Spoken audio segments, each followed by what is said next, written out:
Welcome to Futility Closet, a celebration of the quirky and the curious, the thought-provoking and the simply amusing. This is the audio companion to the website that catalogs more than 8,000 curiosities in history, language, mathematics, literature, philosophy, and art. You can find us online at futilitycloset.com. Thanks for joining us. Welcome to episode 92. I'm Greg Ross. And I'm Sharon Ross. In 1982, college sophomore Gregory Watson got a C on a term paper, arguing that a long-forgotten constitutional amendment could still be ratified. In today's show, we'll follow his 10-year mission to prove his professor wrong and get the amendment added to the Constitution. We'll also learn an underhanded way to win a poetry contest and puzzle over how someone can murder a corpse. In March 1982, a sophomore at the University of Texas named Gregory Watson was looking through the stacks at the Austin Central Library researching a term paper. He was taking a course in government, and the professor had assigned them a task of writing a paper about a governmental process. And while he was looking around for a topic, he came upon a book about the U.S. Constitution that listed the amendments that Congress had sent to the state legislatures but that hadn't been ratified. The way a proposal becomes part of the Constitution is that it has to get passed by a two-thirds majority in both houses of Congress, the Senate and the House of Representatives, and then it gets sent out to all the state legislatures, and 3/4 of them have to ratify it, have to give it a thumbs up. And if that happens, then it becomes an amendment to the Constitution. So this list he was looking at showed things that had passed, proposals that had passed Congress and been sent out to the states, but hadn't acquired the necessary 3/4 of the states' ratifications. That's kind of a high bar. It is, designedly, I think.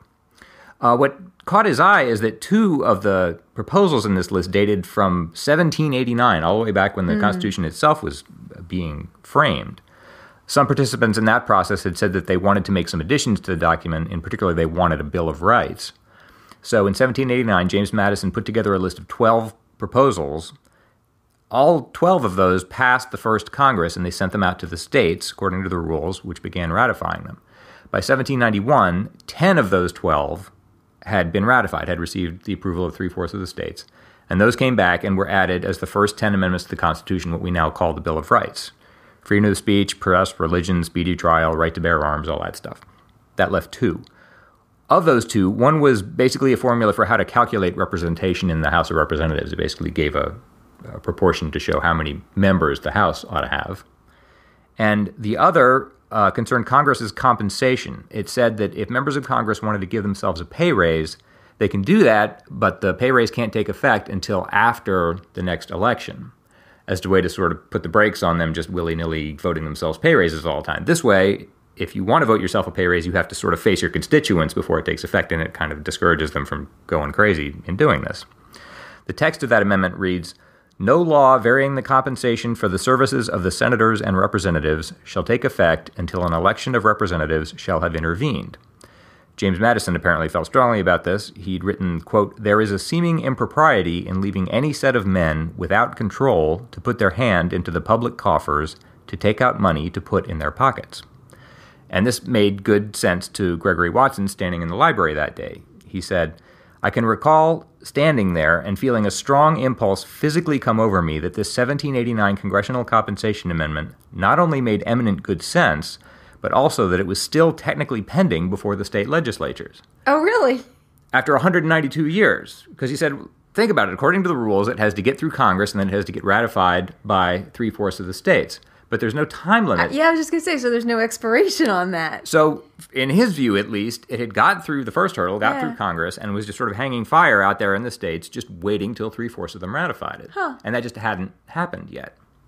So, he got really enchanted with this idea. He had been planning, tentatively, to write his term paper about the Equal Rights Amendment, but he put that aside, and instead wrote his paper arguing that this forgotten amendment could still be ratified.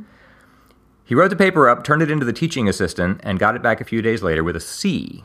Aw. The teaching assistant argued that this was unrealistic, that it was basically a dead letter, because so much time had passed. She said it could never actually become part of the Constitution. She just didn't like his argument. Watson said, "I decided, I'd really researched that very thoroughly.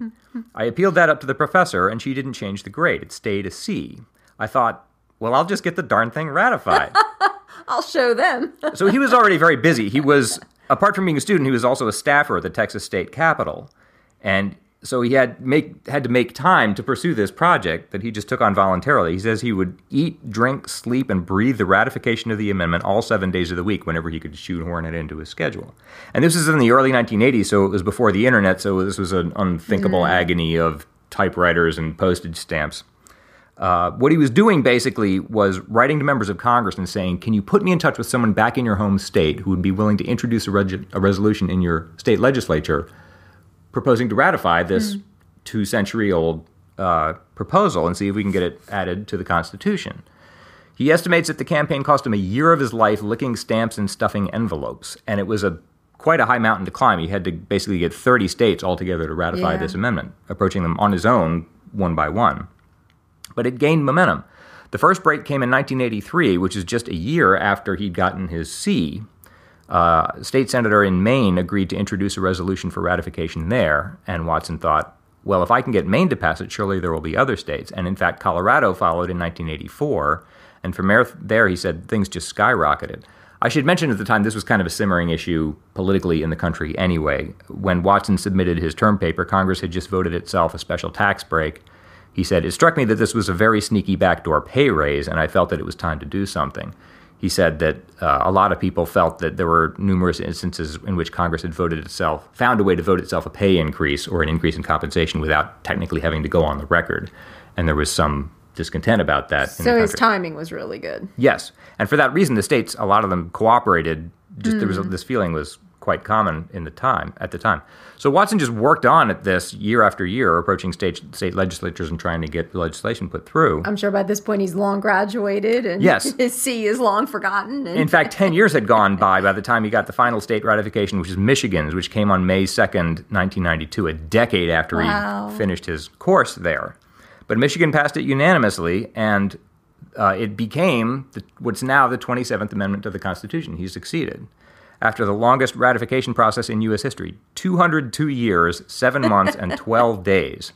Basically, James Madison wrote it in the 18th century, and it got passed by this guy in Texas. It's really interesting to me that they didn't have to take it back to Congress, that they say, well, once it got past any Congress, it's okay. It's funny you say that. That's the next thing I want to talk about. Watson called this the greatest thing in my 30-year life, which I'm sure it was. But this is a gray area legally. You're exactly right.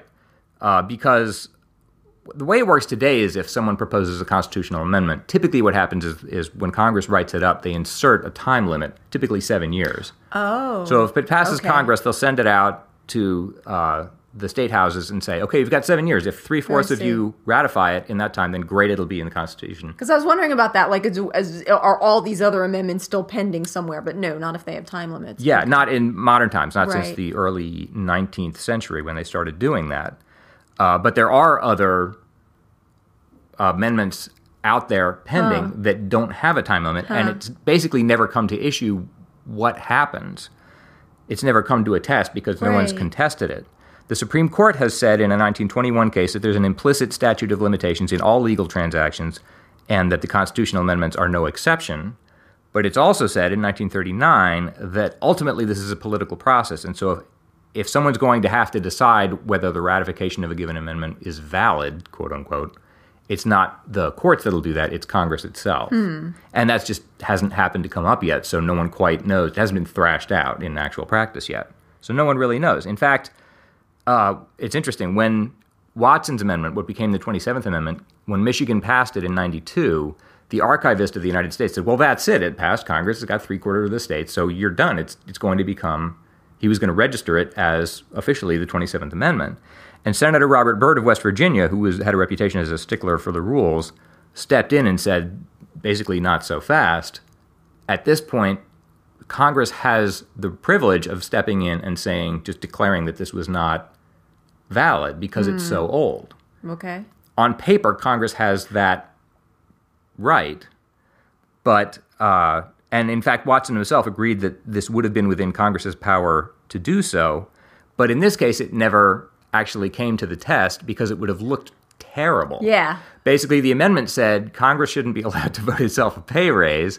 And the state said, yeah, we agree with that. So it got through all these hoops. And then Congress would be stepping in at the last second and saying, we've decided that this isn't valid. It just would have looked wretchedly off. Yeah, we want to vote ourselves all the pay raises we want. So rather than oppose it, Congress basically fell all over itself to praise it and back it, and it just got into the Constitution for that reason. The New York Times wrote, the issue had simply dried up in an environment of public anger over congressional perquisites and pay raises, and as a result, today's votes were regarded as entirely political, giving members a chance to be on record as in favor of the amendment.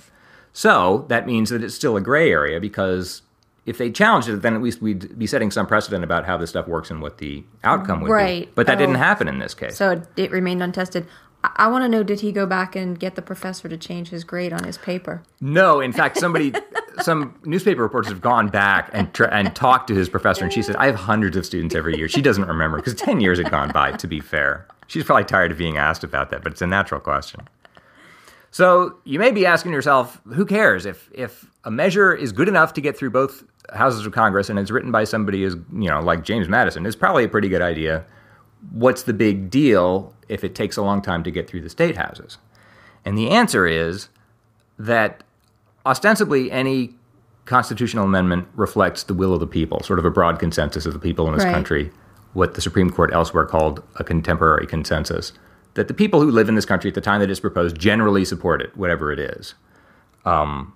So, for example, we might be squabbling about a million other things in this country, but we agree generally that women ought to have the vote, or that we want to end prohibition, or whatever it is.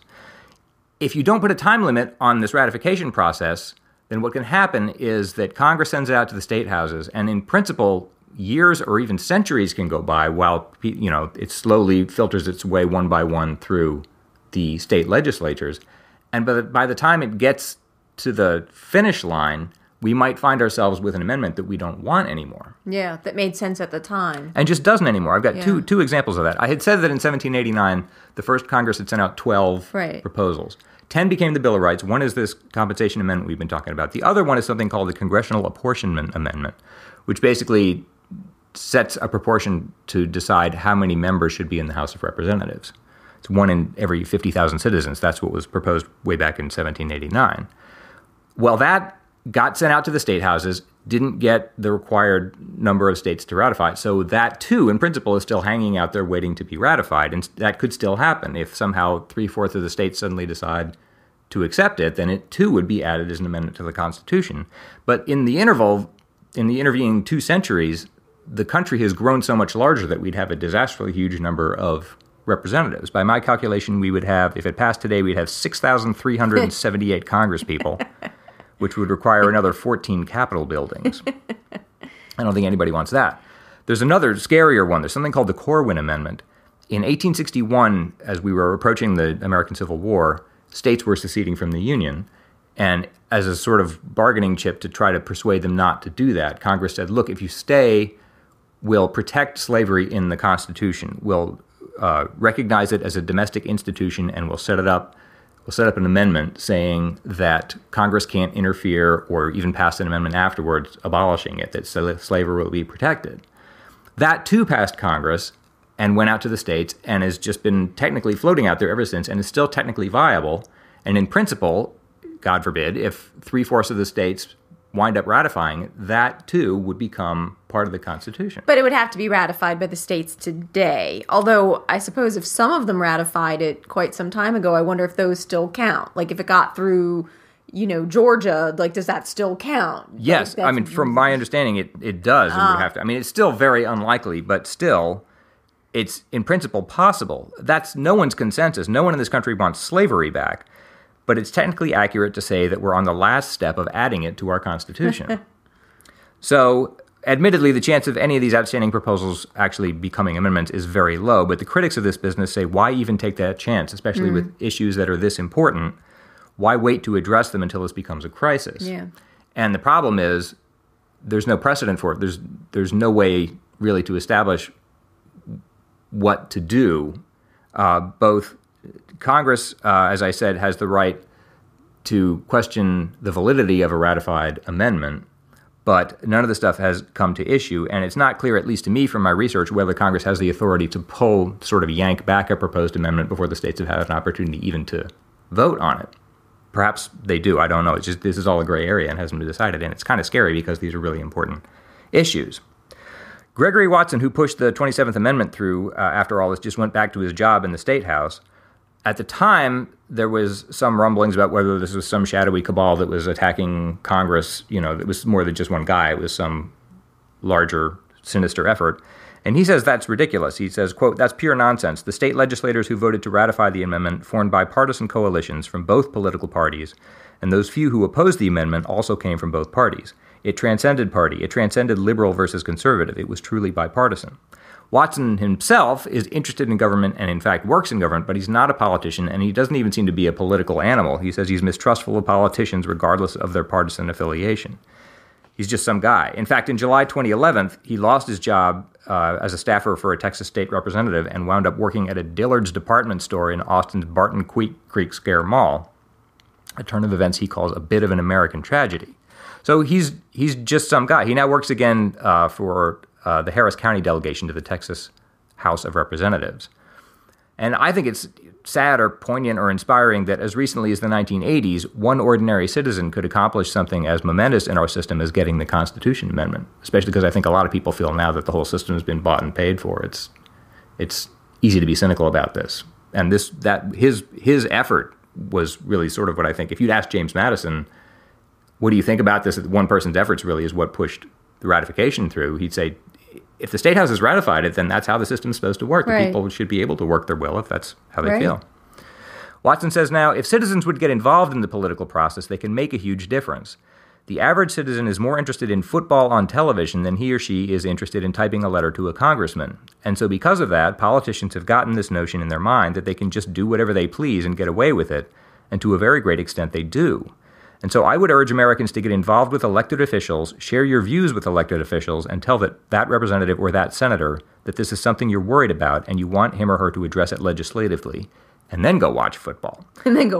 He says he's still interested in congressional amendments and still, very involved politically in watching the process. He says he'd like to see further amendments that would establish term limits and fiscal discipline, but he says because the partisan gridlock is so strong in today's politics at both the state and national levels, it may very well be a long, long time before the Constitution sees its 28th Amendment.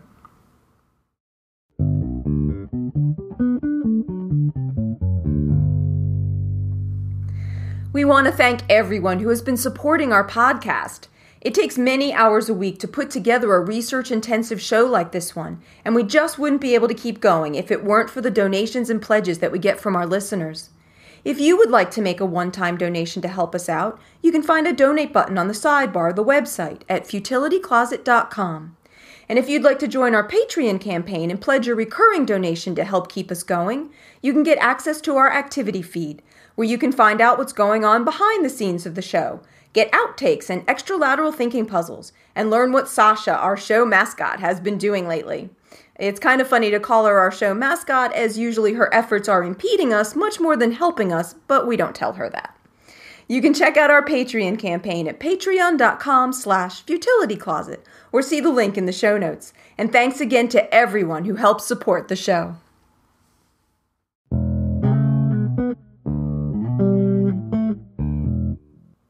Here are a couple examples of how to win a poetry competition. I was struck that a couple different writers have hit on the same tactic. The first is an anecdote that concerns John Dryden, the English poet of the 1600s.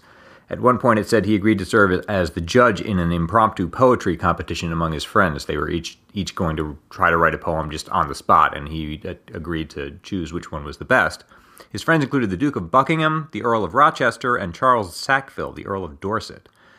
All of them worked hard on their entries, except for Dorset, who just casually wrote a few lines and then handed his poem in to Dryden almost immediately. When the others had caught up with him and finished, Dryden collected all their submissions and read through them, and he smiled when he got to Dorset's. He said, "I must acknowledge that there are abundance of fine things in my hands, and such as do honor to the personages who wrote them. But I am under an indispensable necessity of giving the highest preference to Lord Dorset. I must request you will hear it yourselves, gentlemen, and I believe each and every one of you will approve my judgment." Here's Dorset's poem. "I promise to pay John Dryden, or order on demand, the sum of £500. Dorset.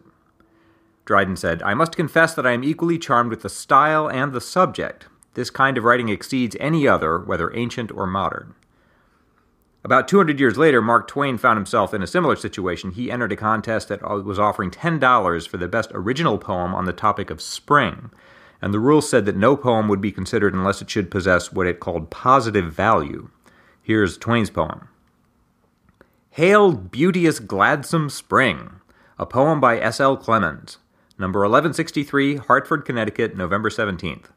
George P. Bissell and Company, bankers. Pay to Mrs. David Gray, or order, $10. Household account, S.L. Clemens. Twain wrote later, it took the prize for this reason. No other poem offered was really worth more than $4.50, whereas there was no getting around the petrified fact that this one was worth $10. In truth, there was not a banker in the whole town who was willing to invest a cent in those other poems, but every one of them said this one was good, sound, seaworthy poetry and worth its face. Let other struggling young poets be encouraged by this to go striving. It's Greg's turn to try to solve a lateral thinking puzzle. I'm going to give him an odd-sounding situation, and he has to work out what's going on, asking only yes or no questions. Okay? Yes. Okay. This puzzle comes from David Eliot. One man shoots another man, and the shooting is ruled to be accidental. However, he is then convicted of attempting to murder the corpse. What happened? This really happened? This really happened, yeah. Okay. You said convicted? Yes. Of shooting or attempting to shoot the corpse? He's convicted of attempting to murder the corpse.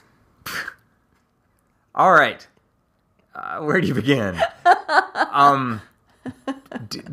the time period important? No. Is the location important? No. I mean, is this in the United States? No, it wasn't. Do I need to work out? No, it doesn't matter where it happened. Okay. By shoot, do you mean attack with a firearm and like a gun? Shoot someone with a gun? Yes.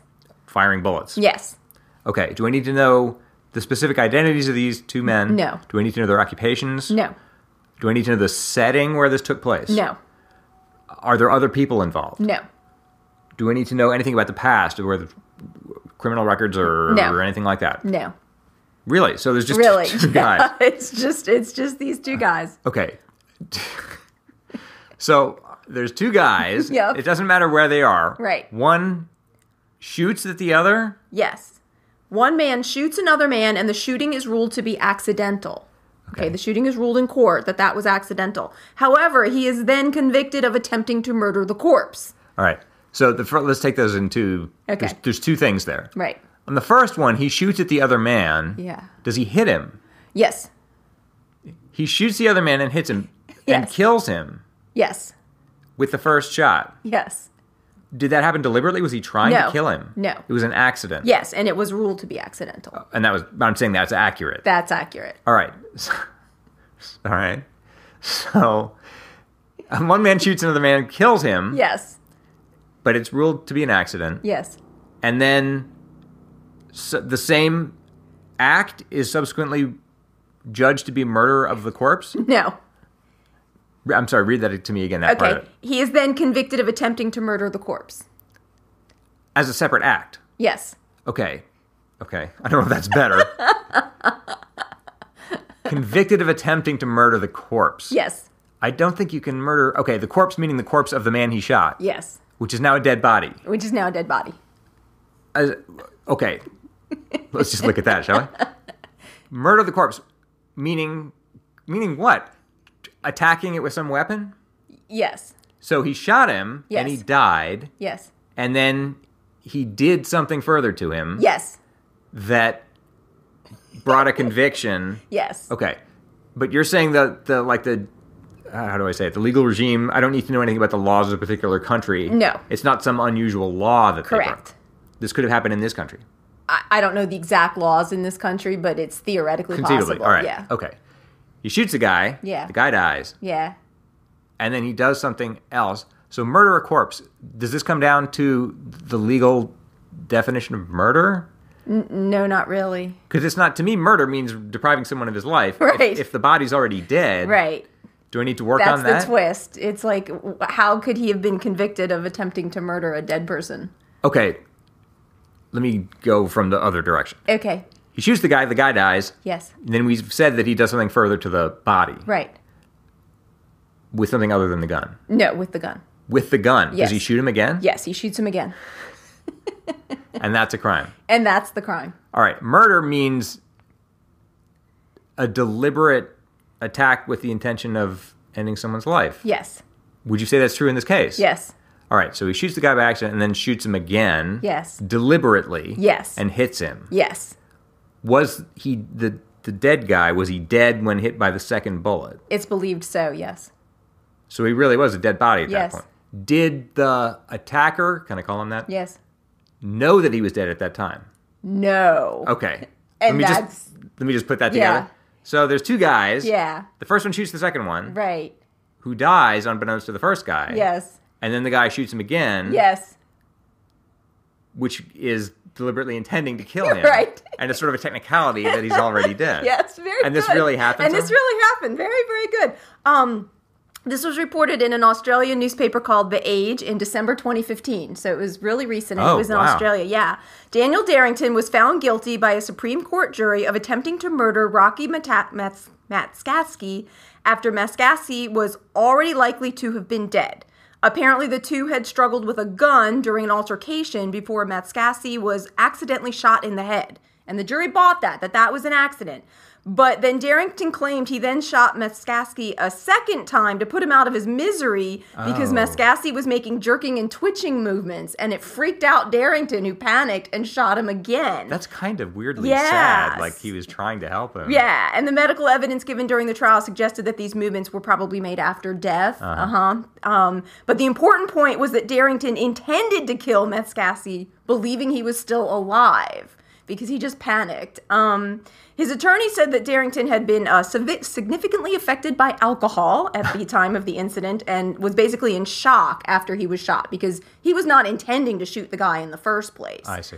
But during the trial, Darrington's attorney argued to the jury that, quote, if someone's already dead and you then try to kill him, how can that be attempted murder? Which is what you were saying. Yeah. But unfortunately for Darrington, it was found that since he had the criminal intent to kill someone, and since he thought the person was alive, then even if the person was in fact dead, it is considered to be attempted murder.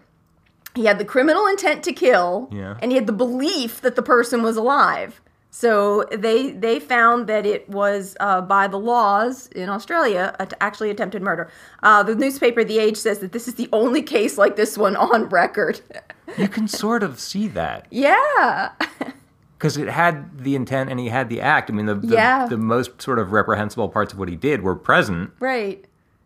It just didn't have the effect that Right, the guy was already dead. So that was an excellent puzzle that David sent in, and David says, love the show and the lateral thinking puzzles. Usually I alternate between cursing the guesser for being so slow in reaching what seems a glaringly obvious conclusion, or wondering if he or she cheated in order to answer so fast. If I've learned anything from the experience, it's that I'm basically a mean-spirited old cad. Well, we loved your puzzle anyway, David. Thank you very much. Yes. And if anybody else has a puzzle they'd like to send in for us to use, you can send it to us at podcast@futilitycloset.com. That wraps up another episode for us. If you're looking for more Futility Closet, you can check out our books on Amazon or visit the website at futilitycloset.com, where you can sample more than 8,000 decipient distractions. At the website, you can see the show notes for the podcast and listen to previous episodes. Just click podcast in the sidebar. If you'd like to support Futility Closet, please consider becoming a patron to help keep us going. You can find more information at patreon.com/futilitycloset. You can also help us out by telling your friends about us or by clicking the donate button on the sidebar of the website. If you have any questions or comments about the show, you can reach us by email at podcast@futilitycloset.com. Our music was written and produced by Doug Ross. Thanks for listening, and we'll talk to you next week.